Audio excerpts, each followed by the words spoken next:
2020년 마지막 주일, 또 아브라함의 생애 시리즈 마지막 본문입니다. 우리는 지난주에 아브라함의 아내였던 사라의 죽음을 살펴보았습니다. 오늘 우리는 이제 이 세상을 떠나는 아브라함의 죽음을 보게 됩니다. 믿음의 사람들도 죽습니다. 그렇지만 그들 가운데 시작하신 하나님의 축복은 계속 이어지고 있습니다.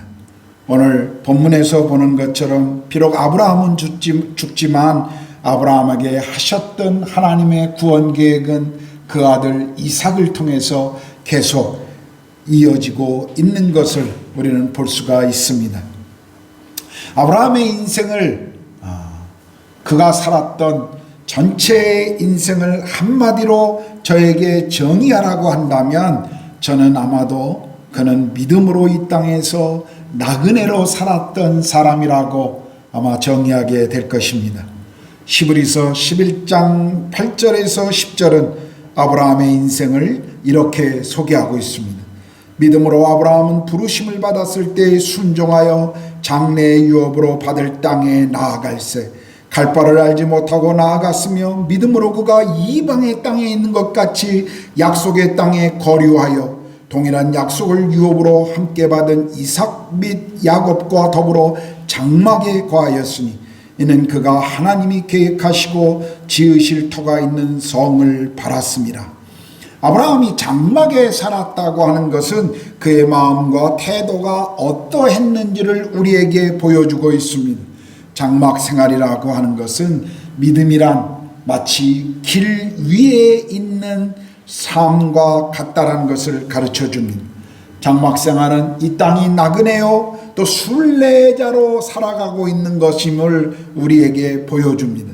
오늘은 이곳에서 내일은 저곳에서 하룻밤을 지내는 나그네에게는 필요 이상의 많은 것을 소유할 필요가 없습니다. 나그네로 살아가는 사람들은 다만 자신들이 돌아가야 할 본향이 있다라는 것을 알고 있습니다. 인도에 처음 오셔서 집을 구하시는 분들을 보면 어떤 분들은 가구가 잘 완비되어 있는 이 풀 퍼니처가 되어 있는 집을 구하는 것을 보게 됩니다. 보통 이런 분들은 단기간 인도에 머무시는 분들이십니다. 물론 여러 가지 이유가 있겠지만 대부분 여기 계속 살 것이 아니라 돌아간다라고 하는 생각 때문일 것입니다. 인도에서 외국인이요 나그네로 살아간다는 것을 잘 알고 있는 것입니다.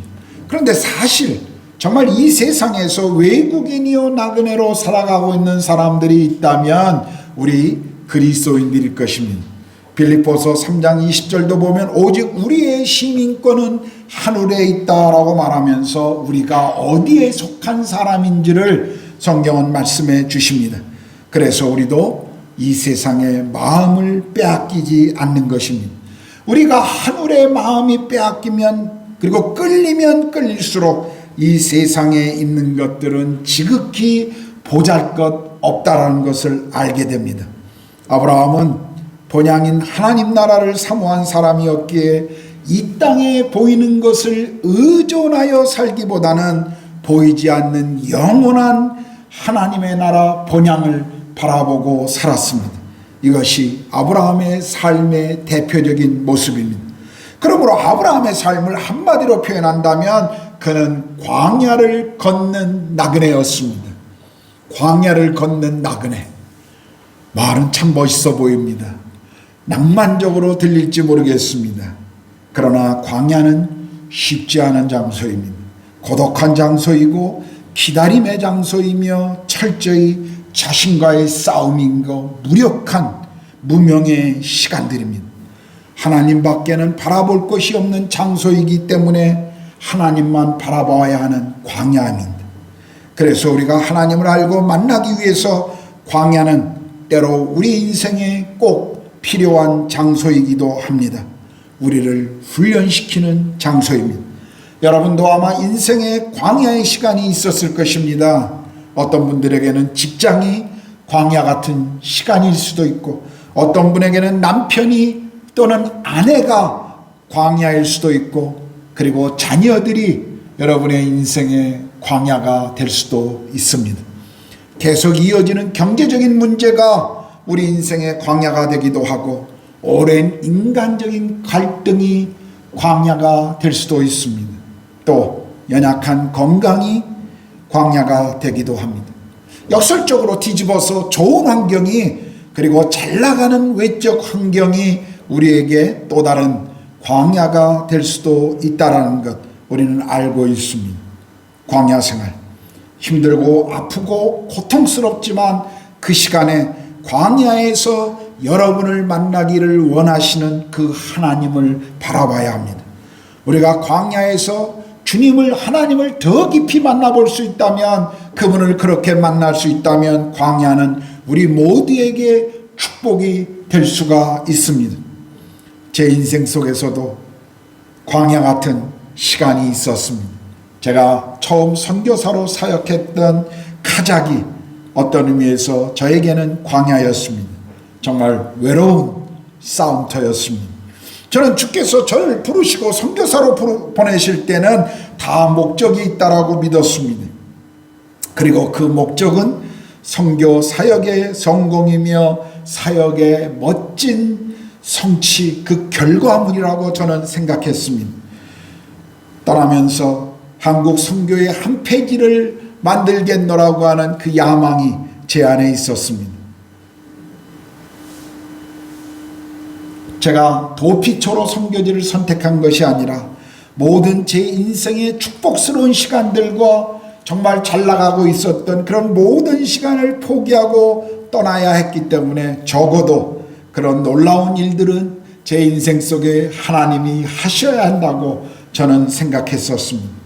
카자흐에서 사역은 저에게 꿈이었고 제 인생의 목표가 되었습니다. 꿈을 주신 분보다도 오히려 그 꿈을 더 쫓아가는 시간이었습니다. 그런데요, 인생에서 성공이 제 인생의 의미와 목적이 되어버리자 제 인생은 어느 날 갈 곳을 잃어버리기 시작했습니다. 저는 늘 제가 할 수 있는 일이 더 큰 일이 있지만 주님의 부르심에 겸손하게 순종해서 선교지로 나갔다라고 생각했습니다. 선교지에 머물고 있을 때마다 나는 더 큰 일을 할 수 있는 사람인데 하나님이 여기에 나를 보냈기 때문에 그저 이 땅에서 순종하고 있는 겸손한 사람이라고 착각하고 있었습니다. 종종 어떤 분들이 저에게 한국에서 더 큰 일들을 할 수 있는 사람이 왜 선교지 시골에서 작은 도시에 머물고 있느냐고 저에게 이야기하곤 하셨습니다. 그럴 때마다 제 안에 꿈틀거리는 교만은 제가 아주 중요한 사람이지만, 크게 일할 사람이지만 주께 순종하기 위해 헌신한다라고 저는 생각했습니다. 처음에 사역은 참 놀라웠고 열매를 맺었습니다. 그런데 시간이 흘러가면 갈수록 힘이 들었습니다. 잘못된 목표로 지쳐가고 있는 제 자신을 보았습니다. 그때 저는 아브라함의 인생을 다시 공부하는 시간을 가진 적이 있었습니다. 그 전에도 아브라함의 인생에 대해서 여러 번 설교를 했지만 다시 한번 아브라함의 인생을 그리고 개인적으로 연구하면서 이 아브라함의 인생을 묵상하면서 저는 12년 동안 제가 있었던 카자흐의 시간과 제 인생을 돌아보는 시간을 가졌습니다. 하나님 앞에서 자신의 인생을 돌아본다는 것 꼭 기쁜 것만은 아니었습니다. 고통스러운 과정일 수 있습니다. 그 시간은 제게 큰 도전이었고, 그리고 더 깊이 하나님이 제 인생에 무엇을 원하시는가를 깨닫는 시간이 되어 주었습니다. 그런데 제가 아브라함의 인생을 다시 연구하면서 제 마음 가운데 하나님이 깊이 깨닫게 한 것이 있었습니다. 카자흐의 그 광야 같은 시간을 보내면서 하나님께서 제게 주셨던 교훈이었습니다. 은혜 없이는 제가 아무것도 아닌 존재라는 것을 하나님은 저에게 깨닫게 하셨습니다.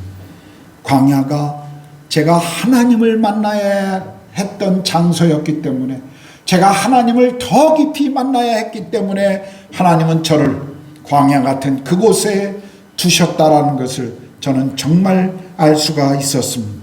하나님이 나를 만나 나 한 사람을 더 성숙시키기 위해서 참 많은 일들을, 많은 사람들을 동원하고 계셨다는 것을 저는 그때 알았습니다. 돌이켜보면 광야의 그 시간은 제 인생의 큰 축복이었습니다. 저는 과일 중에 감을 참 좋아합니다. 특별히 홍시를 아주 좋아합니다. 인도에서 11월 달 후반기 11월 달 12월 달에 감을 먹을 수 있다는 것이 얼마나 참 좋은 일인지 모르겠습니다. 그런데 감이 아무리 아름답고 탐스러워도 떫은 감은 우리가 먹을 수가 없습니다. 그래서 대봉을 사다 놓고, 대부분의 분도 아마 마찬가지겠습니다만 저희 집도 선풍기 시원한 곳에 이렇게 널려 놓습니다. 빨리 익으라고 그렇게 하죠. 여러분, 익어가는 감을 보면 어떻습니까? 비록 겉은 쭈글쭈글해 가고 있지만 속은 맛있는 홍시가 되고 있습니다. 누군가가 인생은 나이 들어가는 것이 아니라 익어가는 것이라고 말한 적이 있습니다. 한 해 한 해 우리는 더 성숙을 향해 익어가고 있는 것입니다. 나이가 들어가면서도 시간이 흘러가는데 우리가 미성숙한 존재로 계속 남는다면 그것은 우리 인생에 별로 하나님이 기뻐하시는 일이 아닐 것입니다. 여러분, 홍시를 맛있게 먹으려면 선풍기 밑에 바람을 쐬게 할 뿐만 아니라 대부분의 집사님들 집에 가보니까 더 차게 하면 맛있다는 것을 알고 냉장고에 얼리고 있는 것을 봅니다. 저희 집도 그렇습니다. 여러분, 인생의 시간 속에서도 마찬가지입니다. 우리의 인생이 더 성숙을 향해 익어가려면 더 차게 하는 그런 시간들이 우리에게 필요합니다. 그래서 하나님께서는 우리에게 광야를 허락하시는 것입니다. 광야에서 우리는 배워야 합니다. 또한 나그네로 살아간다는 것, 그것은 이 땅을 가볍게 여기기도 하지만 동시에 지나가면 돌이킬 수 없는 시간이기 때문에 내가 머물고 있는 시간, 지금이 얼마나 소중한 시간인가를 또한 우리에게 가르쳐 주고 있습니다. 저는 오래전에 독일을 방문한 적이 있었습니다. 여러 도시에서 설교할 기회가 있었기 때문에 독일을 방문하게 되었는데, 가면서부터 제 마음에 한 가지 소망이 있고 계획을 세운 것이 있습니다. 그것은 독일 북부에 있는 비텐베르크라고 하는 작은 도시를 방문하는 것이었습니다. 비텐베르크, 마틴 루터가 종교개혁을 시작한 도시였습니다. 지금도 작은 도시입니다. 그 당시에 더 작은 도시였습니다. 저는 대학원에서 종교개혁사를 전공했기 때문에 이 마틴 루터가 종교개혁을 이뤘던 그 장소에 꼭 가보고 싶었습니다. 그래서 집회를 하는 그 중간에 시간을 내어서 제 후배와 함께 비텐베르크를 방문했습니다. 그리고 그 근처에 살고 있는 또 다른 후배가 저희를 안내해 주었습니다. 저는 비텐베르크의 그 장소를 방문할 때마다 제 마음에 얼마나 넘치는 감격이 있었는지 모릅니다. 바로 이 교회, 이 강당, 내가 서 있는 이 자리가 마틴 루터가 설교한 자리구나. 이야, 그 교회 앞에 붙어있는 95개 조항의 그 반박문을 읽으면서 마틴 루터의 마음을 제 마음속에 다시 생각하는 그런 시간이었습니다. 그런데 저를 안내해줬던 제 후배 선교사는 늘 손님을 모시고 가는 장소라 별로 그렇게 감흥이 있어 보이지 않았습니다. 그 귀한 시간에 저를 안내하기는커녕 선배님 1시간 뒤에 여기서 만나겠습니다. 그리고 자기는 카페로 들어가는 걸 보면서 제가 얼마나 마음속에 아쉬웠는지 모릅니다. 이 귀한 시간, 귀한 장소에서 1시간이라니 정말 제 마음의 속으로 말은 못했지만 참 아쉬움이 있었습니다. 그리고 지나간 시간 속에 어떤 기념품을 사고 싶었는데 나중에 돌아오면 이걸 사야지 했는데 들어가는 길과 나가는 길이 다르더라고요. 그래서 다시 그리로 돌아가면 시간이 너무 많이 걸리니까 그냥 출발해야 한다고 저에게 말하는데 정말 아쉬움이 제가 컸습니다. 그때 제가 느낀 것, 그것은 우리의 인생은 이와 같이 지나가는 나그네라는 것입니다. 그런데 그 인생 속에 주어진 시간과 장소, 그건 정말 너무 소중한 시간들입니다.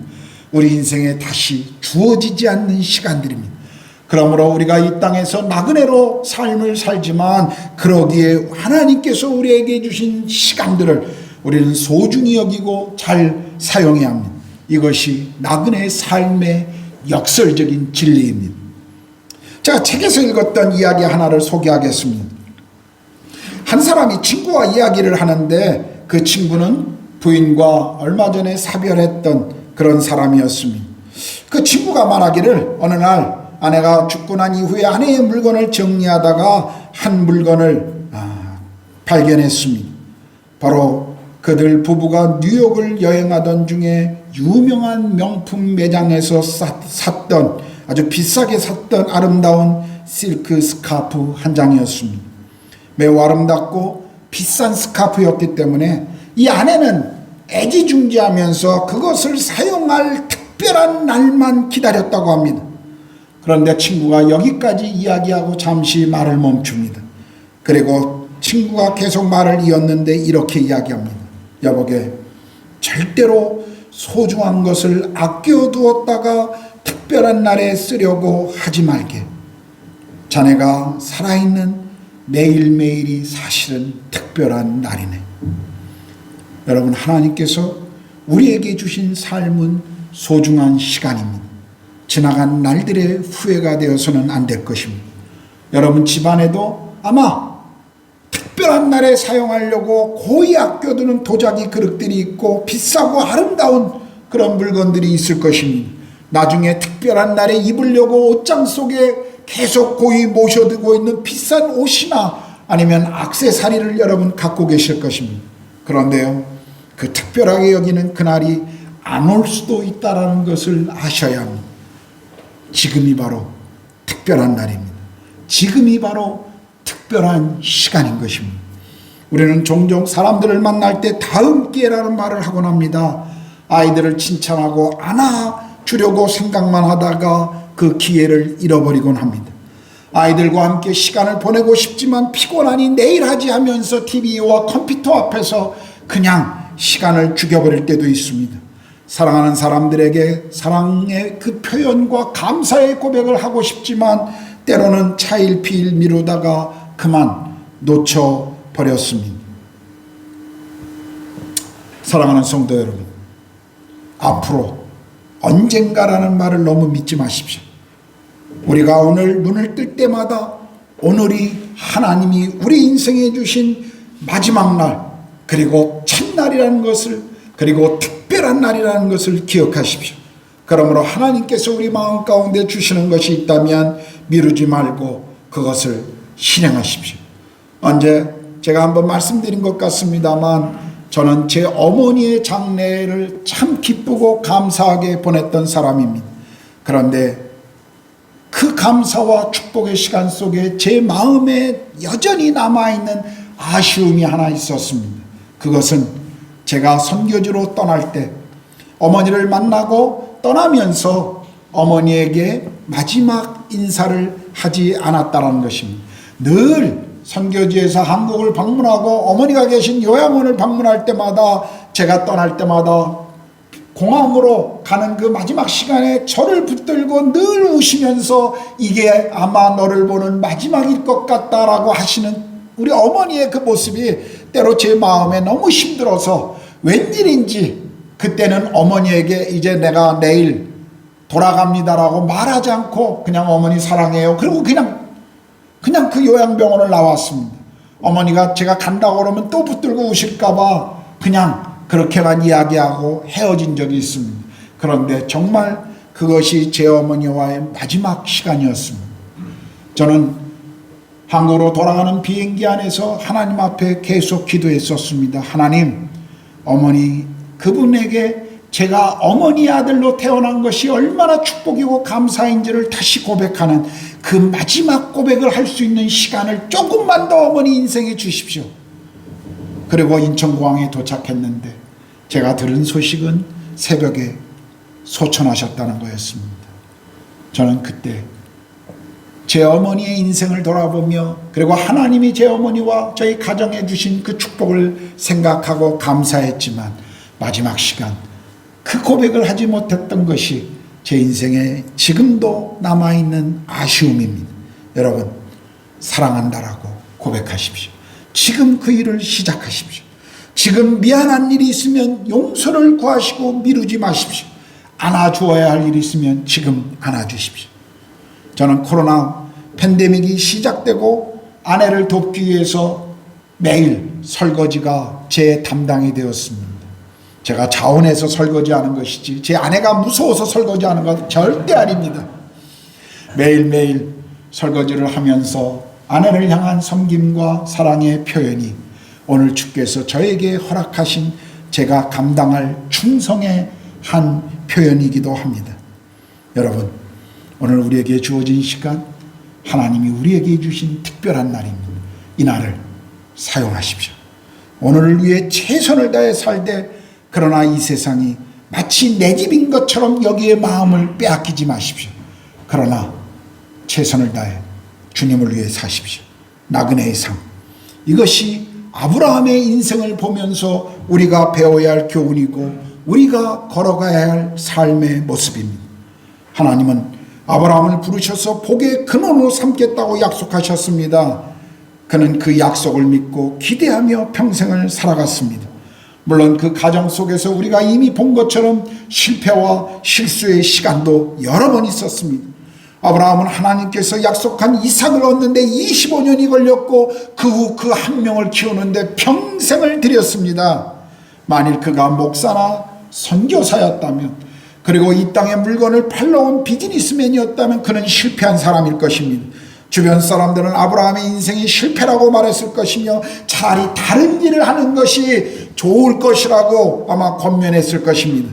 그런데도 성경은 아브라함을 향해서 믿음의 조상, 믿음의 영웅, 그리고 하나님의 친구라고 아브라함을 평가하고 있습니다.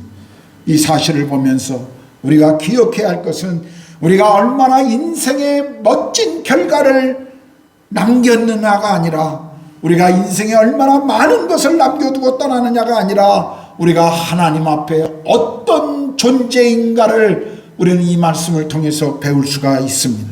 더 중요한 것, 그것은 우리가 사람들에게서 얻는 명성과 이미지가 아닙니다. 하나님 앞에서 우리가 어떤 사람인가가 사실 더 중요합니다. 인도의 마더 테레사는 하나님이 우리에게 원하시는 것은 우리의 성공이 아니라 충성이라고 말한 적이 있습니다. 한국에 와서 한센병 환자들과 가난한 여성들을 위해서 평생을 살았던 서사평 선교사는 그가 죽었을 때 사람들이 그의 방을 조그마한 방을 방문했을 때 그가 즐겨 성경을 읽고 기도하던 그 책상 앞에 써붙여 있는 한 글귀를 읽고 감동을 받았다고 합니다.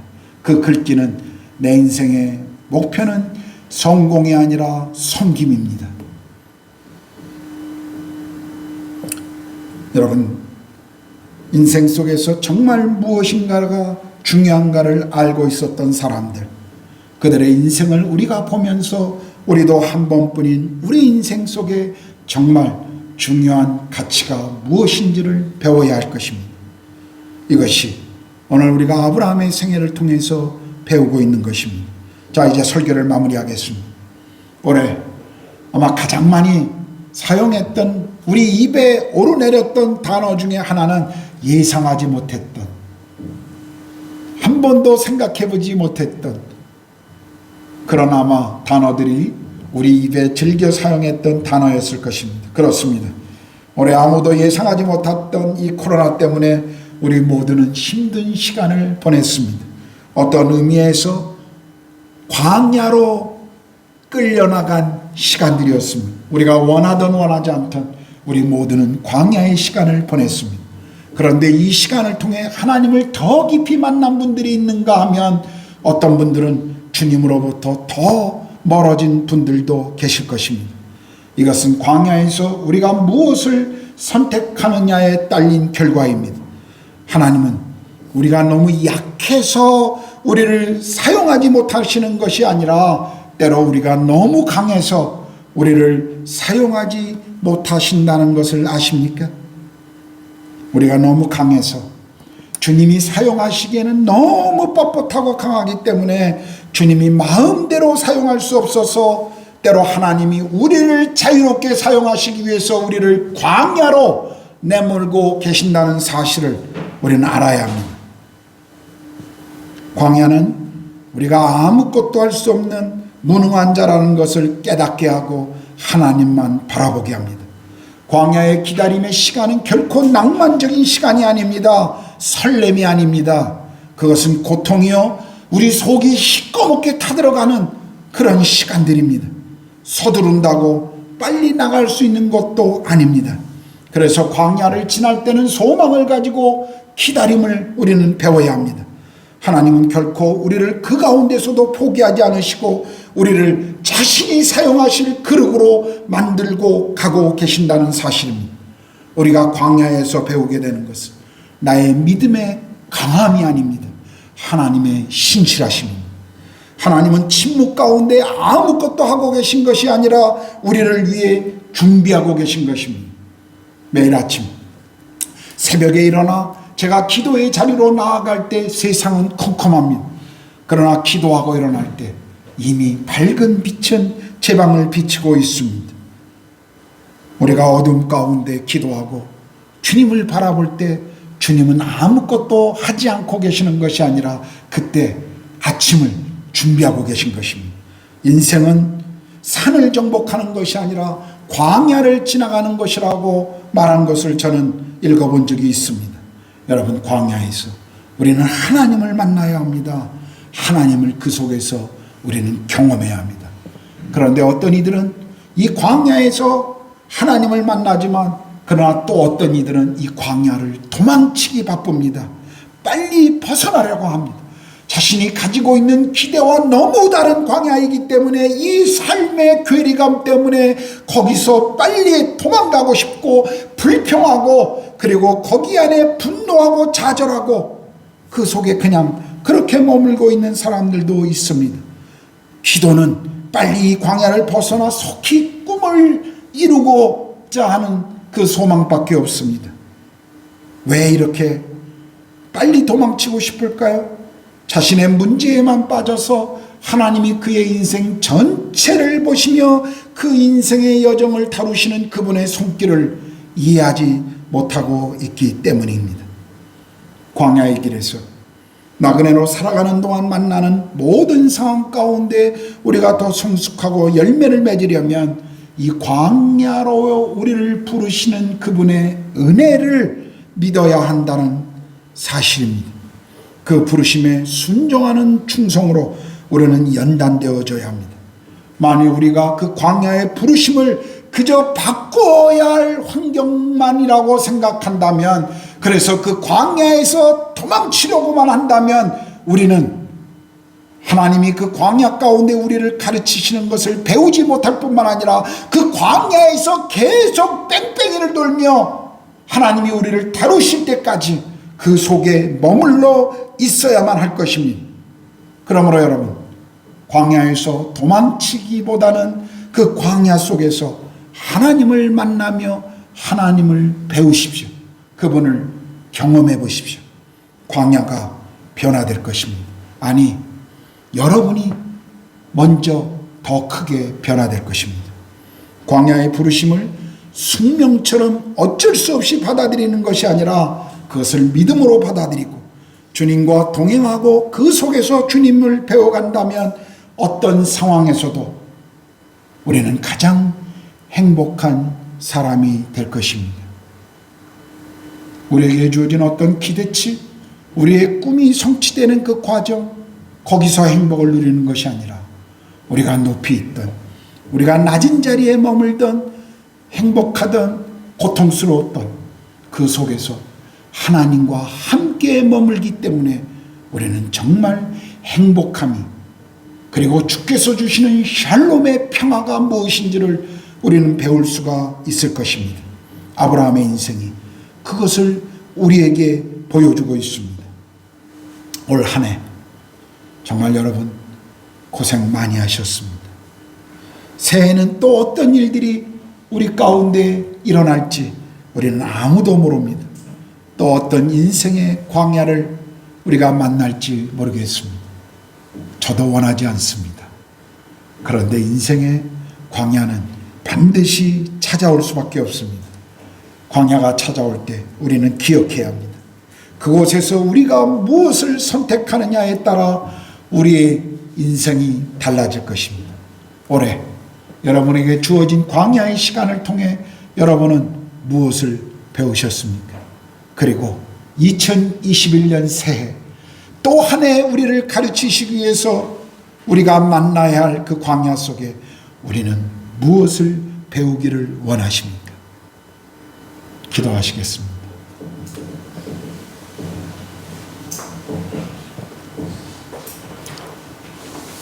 우리 조용히 반주가 나오는 동안 우리 그동안 하나님께서 우리 가운데 가르쳐 주셨던 아브라함의 삶을 좀 돌아보았으면 좋겠습니다. 아브라함이 걸었던 그 길, 믿음의 길이었지만 그것은 늘 평탄한 길은 아니었습니다. 아브라함은 그 속에서 때로 실패를 경험했고 고통을 경험했고 두려움을 경험했습니다. 그런데 아브라함은 그 속에서 하나님을 만납니다. 그리고 하나님과 함께 걷습니다. 우리 인생의 광야에서 우리 모두에게 각자에게 주어진 광야 다 다릅니다.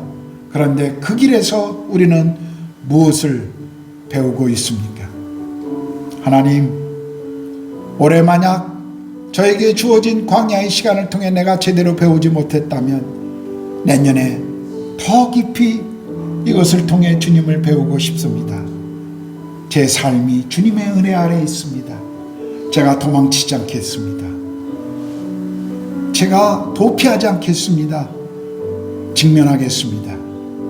그리고 광야에서 주님을 더 경험하겠습니다. 주님을 더 만나겠습니다. 그래, 잠깐 반주가 나오는 동안 기도하겠습니다.